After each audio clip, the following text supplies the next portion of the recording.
ประเทศลาวเฮาขาดแคลนครูอย่างหนักเลย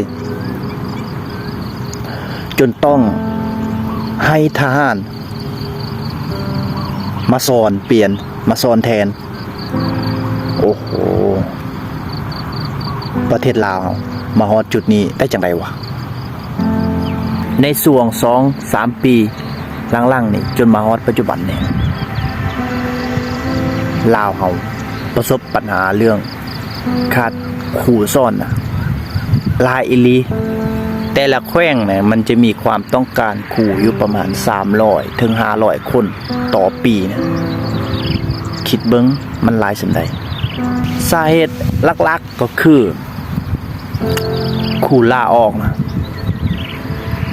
ครูลาออก2มากะครูบำนาญ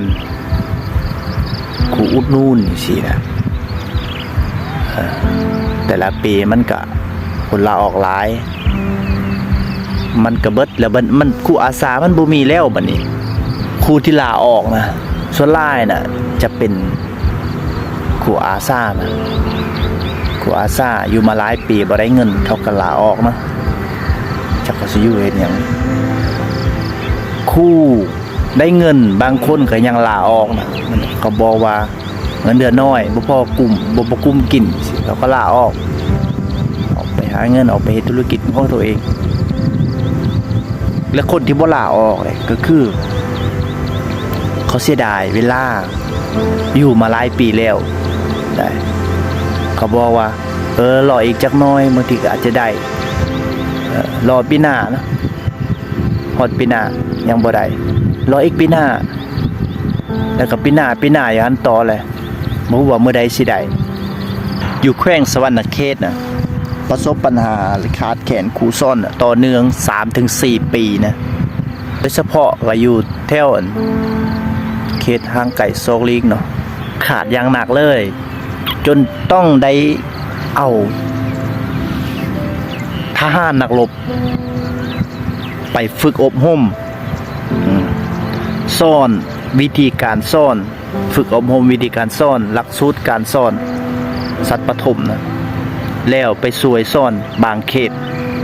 จำนวนหนึ่งนะแต่ก็บ่หลายแต่ก็จำนวนหนึ่งก็พอแก้ได้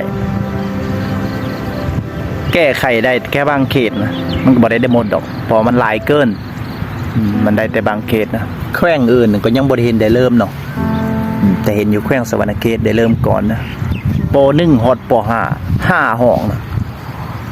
คิดเบิ่งคนเดียวสอนนะไหวบ่ล่ะพี่น้องเอ้ยเกิดขึ้นได้จังไดวะมันเกิดเรื่องแบบนี้ขึ้นได้จังไดวะคนเดียวสอนตั้ง5ห้องมันสอนได้จังไดเมื่อก่อนมีลายอยู่ดอกเนาะเงินหน่อยเขาก็ออกอีกอย่างมันอยู่ไกลนี่อยู่ชนบทห่างไกลซอกลีกเงินเดือนก็น้อยบ่กุมกินเขาก็บ่อยากอยู่นะก็บ่ฮู้ว่าเรื่องนี้นะจักเพิ่นสิแก้ไขจังไดนะได้ยินเพิ่นว่าแก้ไขแต่ดนแล้วแต่ก็คือเก่าเว้าก็เว้าคำเก่าอยู่ตลอดนั่นแหละนะที่เขาบอกว่าแก้ไขเนี่ยแก้ไขเฉพาะหน้าซื่อๆแต่ความเป็นจริงบ่เลยในช่วงปี2018ปี2020นะครูเรือล้น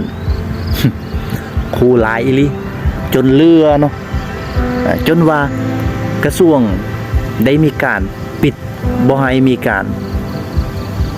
สอบเข้ามหาลัยครูต่างๆสายครูต่างๆปิดเลย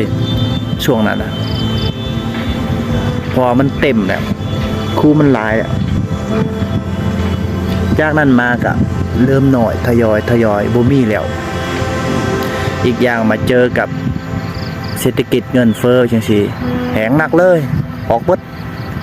ตายแล้ววันนี้บ่ว่าอีก10ปี20ปีข้างหน้าเนาะบ้านเมืองเฮาจะเป็นจังไดเด้เนาะพี่น้องเอ้ย